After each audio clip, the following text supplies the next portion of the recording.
all our viewers, and a happy new year from everybody at All Dry Damp Proofing and Damp Sound. Hope you had a great Christmas. I should have been on a break for 2 weeks this Christmas, but I love damp proofing that much. It's my passion, it's my job. So I decided I had to come in this week. We got keys to this property given to us last week, and they said, you know, we could come in at any time. It's an empty house, and I was that bored eating Christmas cake and watching all rubbish on telly. So I decided, well, better thing to do is come in with some damp proofing, like you know. So few things going off in this property. So we've got a subfloor underneath here with vents. This is an external wall. When I originally come to do the survey, we've got damp showing up on that back wall here and a bit of return. So we put down to sort of take that off. I'll show you outside in a minute what's going off, but you've got they said they'd had a damp course done 30 odd years ago. No drawings. We don't know what areas have been done, but the customers said it has been done. We can see some drill holes outside. So there's some bridging going off.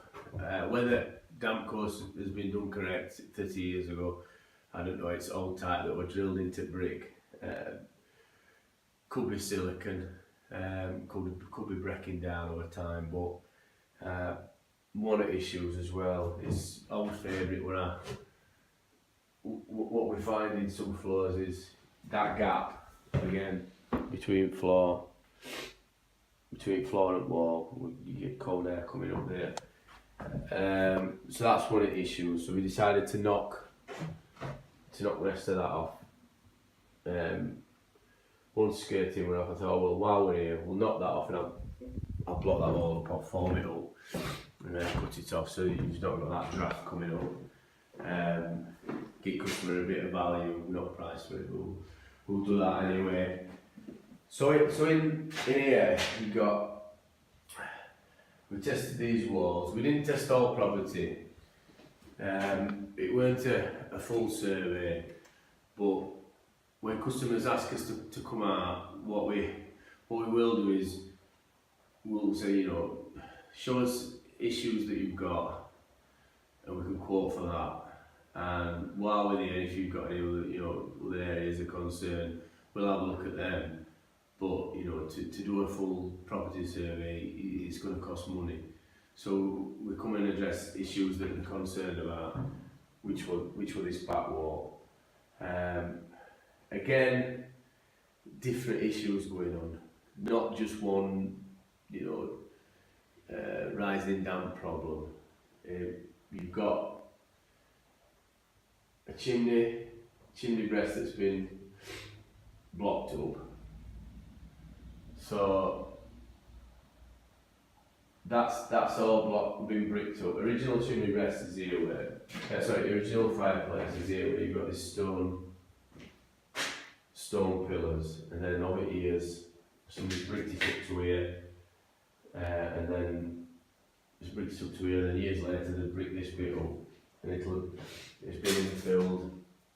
So you've got issues in there with there being no DPF damp proof membrane in bottom of that, so you get rising damp coming up off of that, off a wet floor, and then you get lateral moisture coming this way. And that's why when you do a chimney breast, it should have a waterproof system on it. So we'll be NatSemming that. But also we decided to put a vent in it because you don't want condensation forming on inside the flue, so that'll allow some air to go up there and it'll not get wet.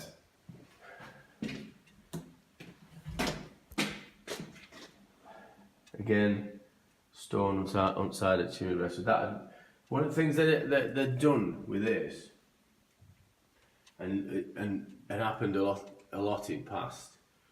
You just have to excuse me because I've got that flu that's been going around. Proper man flu. This it nearly stopped me from working. Nearly, but not quite. So right. So what people used to do are put Carlite bonding on it. And you can see this has got pink Carlite bonding on it up here. Just see slightly.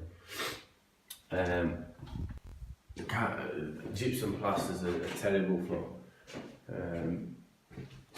for getting damp because salts just come straight through. On this side, they've got a different colour one, but it's the same stuff. It's bonded, but it's a grey colour. It has to do with quarries, so I've been told when I learned when I was plastering years ago. These two walls where these pipes are had plaster boards stuck on them, but whoever had knocked plaster off before had not knocked it off properly, as is a lot of case when we tend to take plaster off at walls. You'll have plaster what people's put on, but then you'll have original plaster still on in big clumps where it's not been knocked off correctly in corners and stuff like that. If you're doing damp work, you need to knock up any existing plaster render off right back to brickwork so you can put your system on. Now there's an extension on back at property here.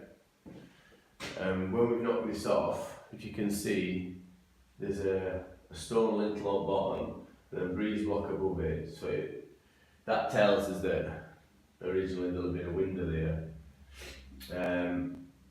And I think that in there, door set out with different. I think that door on the other side is room, and it's been changed because there's a little nib there. What else can I tell you about here? We got told that this wall had been damp proofed. Now, this wall will wet through in this corner here, and it will dry on bottom, and then it will wet in that corner, and then this will wet all across here when we came to do the survey. Now, some people get on at damp companies and say, yeah, they've knocked this off and they've knocked that off because and that won't wet and this won't dry, this will dry and that won't wet, but they've done all this and they're ripping us off. That's not the case. If we just knock a small amount off to halfway up that wall, then fair enough, we can guarantee that bit to there and drill and inject it up that wall in like a U shape, stop all coming that way. But it ain't going to be long before that bit starts going damp in middle of the wall for the same reason. So it's what we'll do is we'll do a full wall, then we can guarantee full wall that we've done and guarantee that work that we've done for 10 years. So if you have any issues after that, you can call us back out. But we don't want you calling us out after 12 months saying, oh, how come other bits got wet? You've done that with it, but other bits got wet. Yeah, because it was breaking down on the other side. But we have a responsibility to do all that wall, and then we can guarantee all that wall. Saves messing about. A lot of pipe look at bottom here where it was boxed in. Naughty pipes as well going through the wall, and I'll show you what I mean by naughty pipes. So obviously, customer told us that them pipes were there. When you get into the corner here,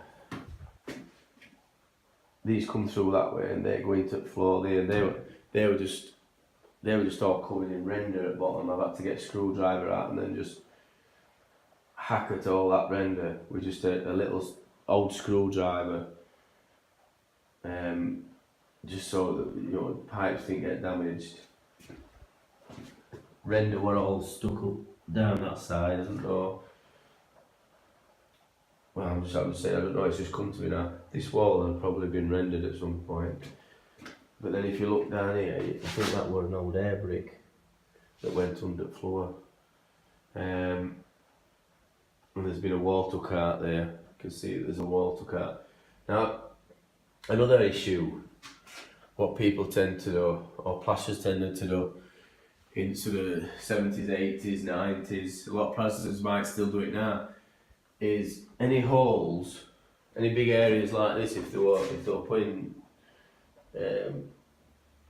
any type of plaster on, they stick bonding in them. So they fill all these holes out with Carlite bonding or browning. Put some cement in it as well, and they just stick it in so it'll go off quick. So they could just plaster over the top of it. And it will come with practice, but what happens is this wall outside has been drilled and injected at bottom here.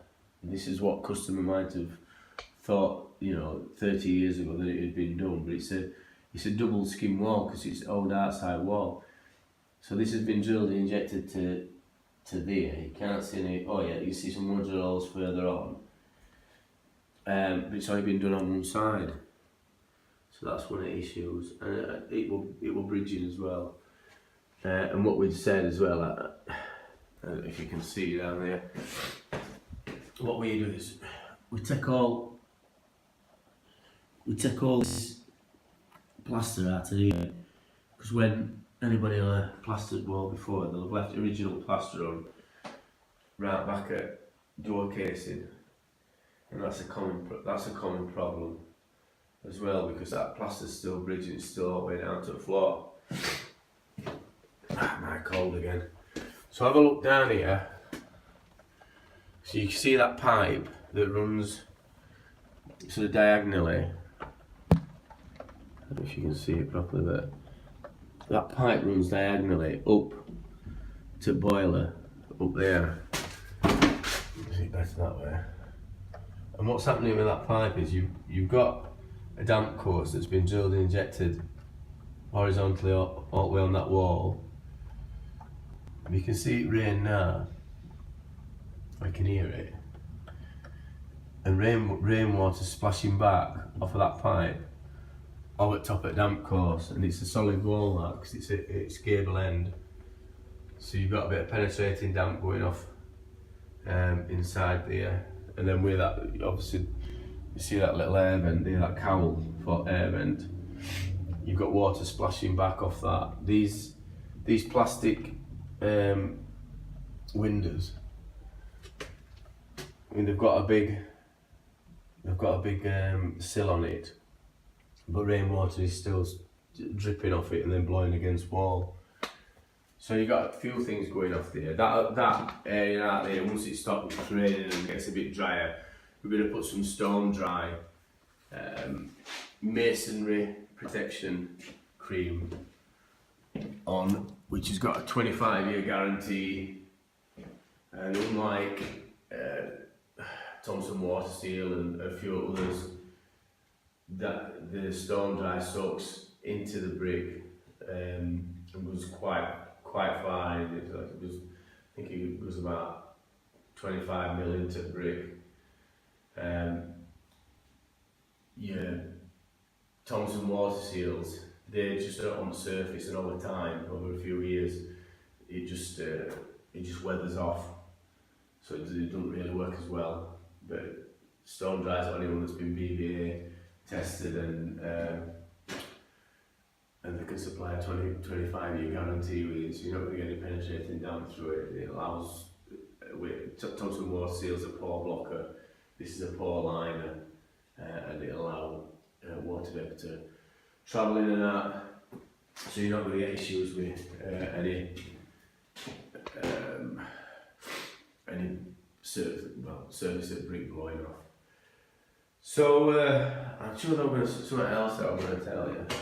So I had somebody come and knock this off originally, and I always, with a lot of bigger companies, you don't sort of get that personal touch. So I'll come on every job. We don't take loads and loads of jobs on. With bigger companies, Renticles, Peter Cox, Timberwise, national companies. They've got job after job after job after job. So you can understand where they're not going to have somebody a surveyor come out and make sure the job's right. They should have, but it don't always happen. You get your contractors sent out, and although they'll have been trained up and everything, stuff sometimes gets missed, and they're not all as as good as us. So I've had somebody come and knock off. Who's is a good lad, but I've come in today, and this is what I've gone around and knocked off after him, because obviously he doesn't do as good a job as me, and this is why